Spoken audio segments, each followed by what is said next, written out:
مشرق وسطی میں نئی جھڑپیں، امریکہ کے ایران پر فضائی حملے، ایران پر معاہدے کی خلاف ورزی کا الزام، امریکی صدر ٹرمپ کی ایران کو مکمل تباہ کرنے کی دھمکی۔ امریکی سینٹرل کمانڈ کے مطابق ایران کے مواصلاتی مراکز، فضائی دفاعی تنصیبات، ڈرون ذخیرہ گاہوں اور بارودی سرنگیں بچھانے کی صلاحیت سے متعلق اہداف کو نشانہ بنایا گیا۔ تجارتی جہاز پر حملے کے جواب میں ایران کے 10 فوجی اہداف پر فضائی کارروائی کی گئی۔ ایرانی سرکاری میڈیا نے تصدیق کرتے ہوئے کہا کہ قشم جزیرے میں ایک گاؤں کو میزائل سے نشانہ بنایا گیا۔ امریکی صدر ٹرمپ کا کہنا ہے کہ امریکی فوج نے جنگ بندی معاہدے کی خلاف ورزی پر ایران کو نشانہ بنایا، ضرورت پڑی تو فوجی کارروائی مکمل کی جائے گی۔ ٹرمپ کی ایران کے خلاف سخت فوجی کارروائی کی وارننگ۔ ایران کے میزائل اور ڈرون ذخائر، ساحلی ریڈار تنصیبات اور دیگر فوجی اہداف کو نشانہ بنایا۔ ایسا وقت آ سکتا ہے جب ہمارے لیے مزید تحمل کا مظاہرہ کرنا ممکن نہ رہے، اور ممکن ہے کہ ہمیں وہ فوجی کارروائی مکمل کرنی پڑے جس کا ہم نے کامیابی سے آغاز کیا تھا۔ ایسا ہوا تو ایران کا وجود باقی نہیں رہے گا۔ ایران کے بحرین اور کویت میں امریکی تنصیبات پر جوابی حملے۔ فورسز نے بحرین اور کویت میں امریکی فوج کے 8 فوجی مقامات کو نشانہ بنا کر تباہ کر دیا۔ کویت میں السلم ایئر بیس، بحرین میں امریکی 5th فلیٹ کو بیلسٹک میزائلز اور ڈرون سے نشانہ بنایا گیا۔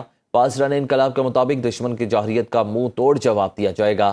عبوری معاہدے کے تحت آبنائے ہرمز میں ٹریفک کو کنٹرول کرنے کے انتظامات ایران کے پاس ہیں۔ خلاف ورزی پر ماضی کی نسبت زیادہ سختی سے نپٹا جائے گا۔ امریکہ کی وعدہ خلافی اور حملے، ایران نے اتوار کے تکنیکی مذاکرات منسوخ کر دیے۔ ایران نے حالیہ امریکی حملوں اور مفاہمتی یادداشت کی شرائط پوری نہ ہونے کے باعث امریکہ کے ساتھ اتوار کو ہونے والے تکنیکی مذاکرات میں شرکت منسوخ کر دی۔ ایرانی سپریم لیڈر کے دفتر سے وابستہ مہدی فضائلی نے سرکاری ٹی وی کو بتایا کہ امریکی حملوں اور معاہدے کے تحت کیے گئے وعدے پورے نہ کرنے کی وجہ سے تہران نے مذاکرات میں حصہ نہیں لیا۔